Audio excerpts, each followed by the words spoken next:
Hello, everyone, and welcome to yet another Leadership Masterclass. My guest today is an international speaker and the founder of Revisionary, which is a boutique consulting firm that provides executive coaching, leadership development, and culture services around the world. My guest has almost 20 years experience working with growing organizations to help them navigate change and build leadership capacity, and is the trusted advisor to leaders and executives in a variety of industries. To the point that in 2020, she won the award for Best Culture Design Specialist from Corporate Vision for her body of work. And personal point of being glad about it, she's also a fellow podcast host with her podcast Leading Through Crisis. Please welcome Céline Williams. Thank you for being here. Thank you for having me. I love when I get to be with other podcasters. It's like this little fun community to be a part of. Yeah, it's nice. It's actually the way people manage to interact and just talk to each other. I've been in it for about 2 years, but I like to see it grow. But enough about me. This is all about you today. And you and I had a brief encounter, brief discussion beforehand. And there was one thing that did make me curious about your approach and what you do. And I'm going to let you answer it because I love the way you presented it. So, you talk in your work about human focused leadership. hmm Can you tell me more or everything about it? I mean, I wish I could tell you everything about it, but I can very easily talk about it for hours and hours. So I'll give you the less tiresome and lengthy explanation of it.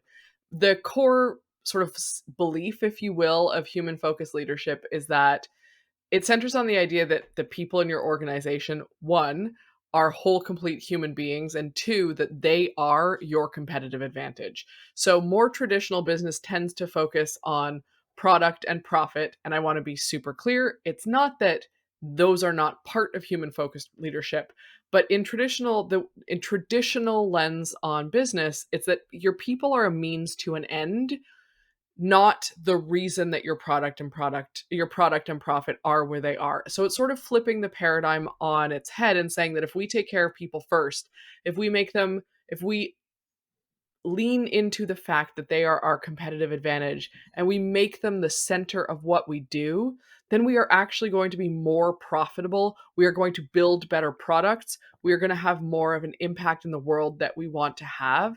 And that means really embracing people as whole, complete human beings. There's no, I am one way at home, I am a different way at work. It is being accepting. It doesn't, and I always say this, it's not about agreeing with everything. You don't have to agree with everyone around you.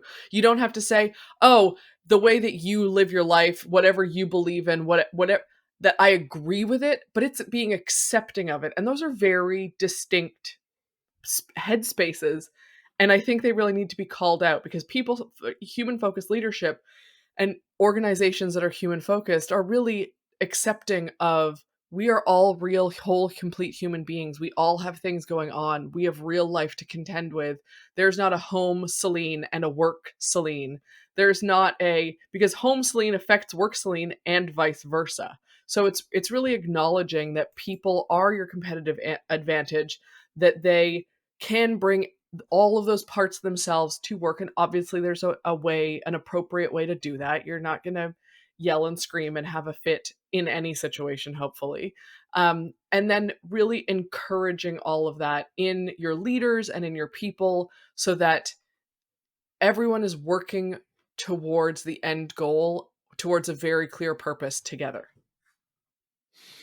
There is a couple of things that I find really that just got my attention Yeah. in your whole answer, and one of them that was just at the very beginning was quite curious. The fact that you used to describe, let's say, let's give it just everything under the umbrella of people and culture and being human, but you used terminology that is quite clearly connected to strategy. So everything, so the other side of it. For example, competitive advantage, it's hmm something that, to be honest, I've never heard associated with people this hmm clearly. It's always been something associated with product, or if you look at it in terms of country level with different countries. And it's quite interesting to use this terminology because it can be a way of passing this idea of focusing on the person, focusing on the interaction, the whole of the human being, to maybe decision makers that are more used to think in terms of strategy. So that's the thing that got my attention the most Hmm. at the beginning. And connected to it, I started thinking of a different question, which was, well, how do you bring it further? As in, um, why this type of leadership? Why looking at the human part of whoever is working with you first, rather than looking, rather than embodying the manager that makes people do their work and reaches result and get stuff done? What's the how do the two compare? Why one and not the other, if I may? Yeah.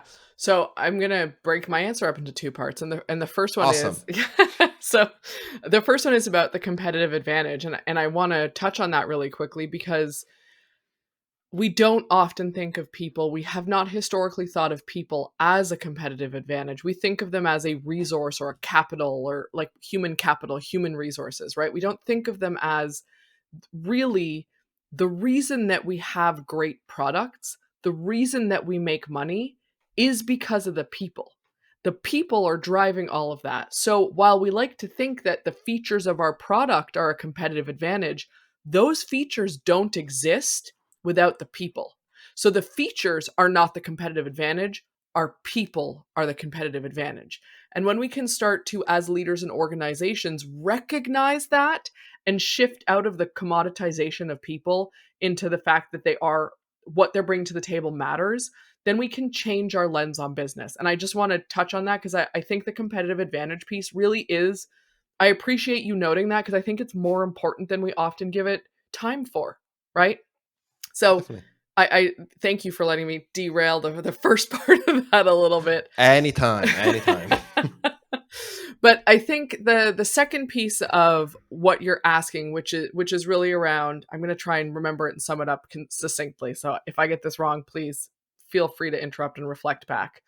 But was really around this idea that traditional managers who are managing and just driving for results, why is people centric, in my opinion, I'm going to say superior, but let's say different, right? I think it works more effectively. I've seen it be more effective, but I'm not married to my opinion being the only opinion. So I think superior, let's say different. But what is it that makes it different or makes the difference more compelling from my lens? That's sort of what you're asking, right?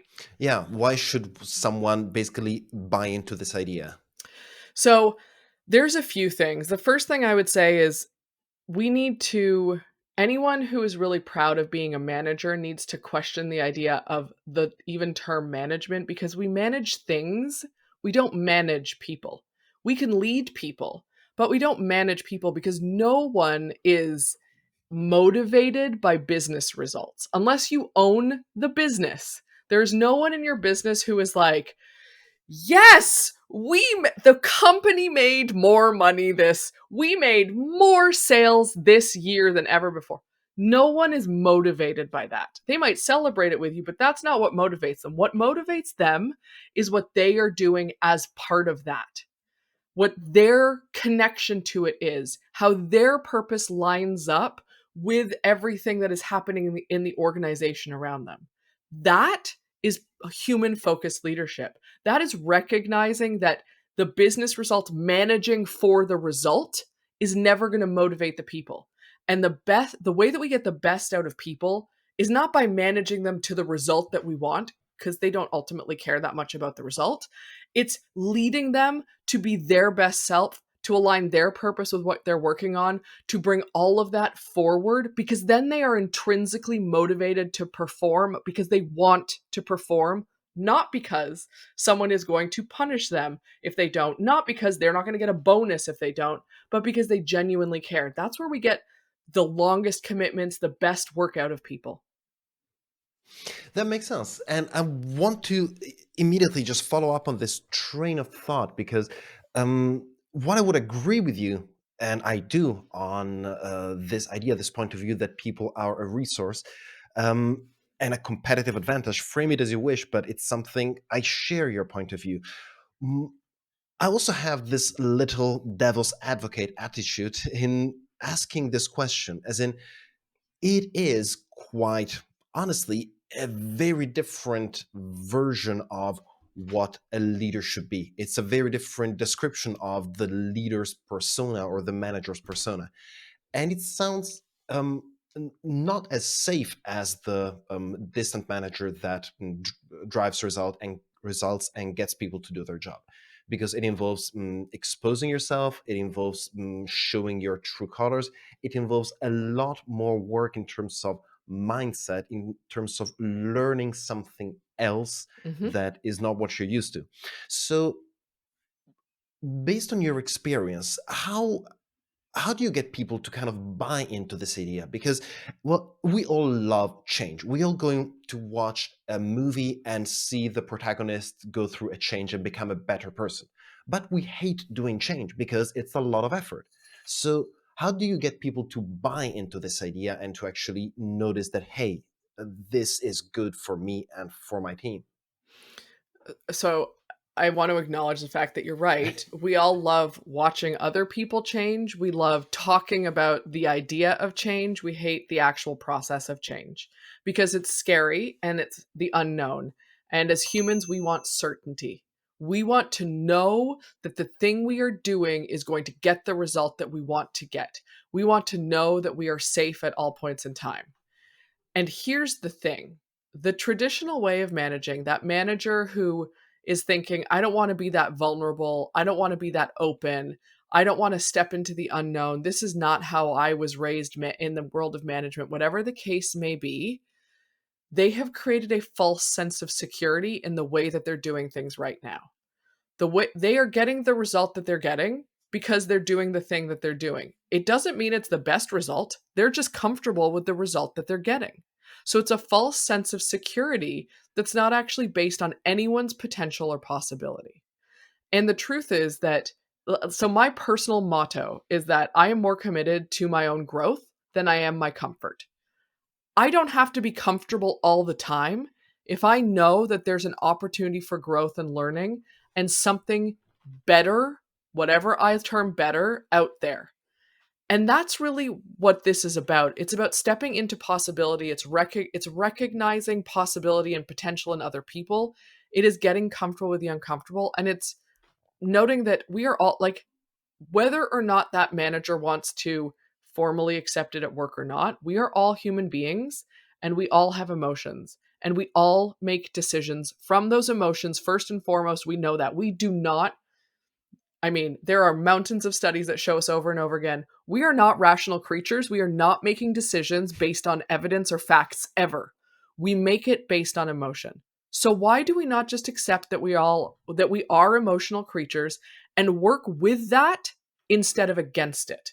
And it's scary because we're so used to thinking that there's, business is all numbers and rational. There's no crying in baseball. We just show up and we're machines and we go home, but that's not real. So why are we fighting it? Instead of fighting it, let's work with it and let's work with the people as they are and let's step into being vulnerable and open and see what happens.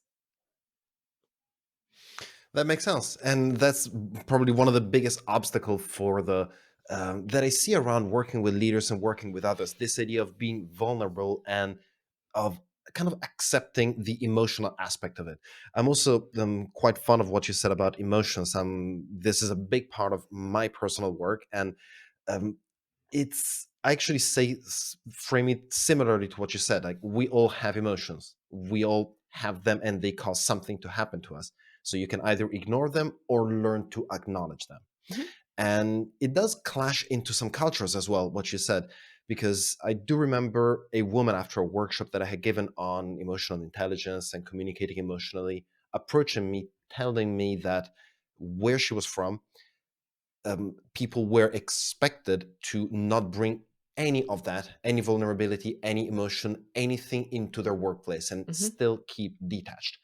And that was going to be somehow better for work. And that was 4 years ago. So, not so long ago. We're not Mhm. talking about the 1960s. But this also shows us to what depth this kind of old way of thinking and of leading um, still goes nowadays. And so, In practice, how would this look like for someone who wants to buy into this idea, for someone who wants to at least say, hey, I want to give it a try, for whoever is listening right now that is actually agreeing with what you're saying and wants to see if this would work for him or for her? What would be a good way to get started? Something that they could try tomorrow morning that would give them an idea of what this would mean. Yeah. So, and before I answer that, and I will, I do want to acknowledge that the woman that you're talking about, her experience, it's not atypical. It's still not atypical, right?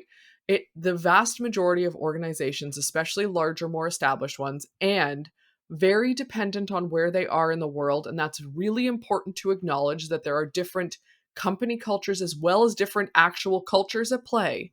So there are different levels and layers where this is possible and how this is possible. And I don't want to overlook that because it is important to acknowledge that her situation is not it's not uncommon by any stretch.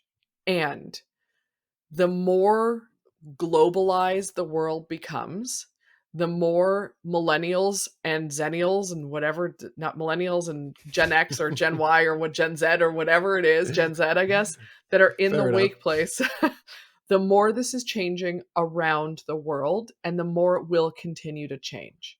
So, yes, that experience is not uncommon and we are seeing it change based on industry, based on locations, but it is really starting to change more and more. And I think it's important to note that as part of this. So, in terms of what someone who is interested in doing this can do tomorrow, what they can try tomorrow, there's a few different things I would say. The first thing is if you are in an organization or you're in a country, if you're in a situation where this is not the norm, then don't don't go whole hog into it, for lack of a better term. You're not suddenly going to be like, I am changing everything on my own. I'm going to take on all of the ways that I can become a human focused leader and dive right in. Don't do that. You're going to burn yourself out. You're going to overwhelm the people around you. It's so easy to want to be that person when you're enthusiastic about things. And as someone who has that natural tendency, for the record, I see you all and I understand it. And it's not the most effective way. So it's okay to be enthusiastic. And it's really important to be enthusiastic in a practical way if this is something you want to try. And that means that it means meeting people where they are. It means if you run a team, looking at how you can implement some of these things on your team with you as the example. It means being okay leading by example, stepping into that vulnerability first and foremost. Because if you don't do it, companies, and I've worked with companies where this has happened in teams where they've said, we are embracing this idea, we're putting people at the center of the organization, we're going to do all these things, and then none of the leaders did it because it was a practice, it was a process, they were a system or whatever they were implementing, but none of the leaders were modeling it. And what do you think ended up happening? It wasn't nothing, right? It didn't nothing happened because there was no one actually willing to take the first step. So, leaders who are interested in this, you have to be willing to put yourself out there and be vulnerable in whatever that looks like, in whatever it can be. A small way with your team is always the suggestion that I start with, is with your team, the people that report to you, and have an open conversation and say, I really want to find ways to have all of you show up as your best self, bring all of you to work, bring all of your ideas. How can we do that? What would that look like for you? Get people around you involved, because that's part of human-centered leadership or human-focused leadership, is that you're not assuming that the way you want to see it happen is the only way. You are getting context and information and asking the people around you what the possibility, what they think the potential for this could be. And it can start as simple as that conversation. But you initializing it and you initiating it because you're okay to step into that place of the unknown and being vulnerable and asking for input, not having the answer all the time. Indeed. And what you said, the way you framed it, especially the last few points, do go into a direction that I really much like, which is building trust. Yeah. And if you want to circle back to where we started from, there are also studies that have shown that trust in leadership, or having a personal connection with whoever is leading you and trusting that person, is what determines most of a team's performance, most of the team's good behaviors. And it's something I keep on hitting on. So if you want to circle all of this effort back to the way at the beginning when we talked about terms that belong to the strategic world rather than the cultural world, this is it. So indeed, building a personal connection, building trust, enabling people to be willing to trust you as a leader just by showing that you're not perfect. That's actually a component. If you show others that you are not superior, you don't always have the right answer, but you're also a person that can have uncertainties and mistakes, they won't see you as less, as you might fear. They will see you as someone they can relate to. And that makes a world of a difference. And yeah, Uh, connecting. Yeah, go ahead. Go ahead. I just want to jump. I just really want to. Sorry to interrupt you, but I'm very excited to emphasize that fact, and because I love that you brought it back to trust, because it really is. It comes down to this. We often think that we need people to prove to us that we can trust them. Prove to me that I can trust you, and I'm going to trust you. We have to stop thinking that way, especially as leaders. We need to prove to them that they can trust us. And what you've just said is the nugget inside of that when you step out, when you're willing to admit you've made a mistake, when you're willing to say, to ask a question, to be vulnerable, you are proving that you are worthy of their trust. And that is how we build trust, is we prove it to them, not they prove it to us. Indeed. And it's funny because I was going through my notes and the title of your podcast just popped up again, Leading Through Crisis. Yeah. And I cannot think of a better way of leading through a crisis than by gaining the trust of your team and connecting to them and basically making sure that you're resilient together, that everyone has got each other's back, if you let me borrow a term from a different world. 100%. So indeed, fully agree with you. Well, Céline, thank you so much for sharing your experience with us, sharing your point of view on human focused leadership. Thank you so much for being my guest, and thank you for giving me your time. And to everyone who is listening, thank you for spending your time with me and with Céline today. Thank you. It's been a pleasure. Pleasure is all mine. Thank you very much, and talk to you soon.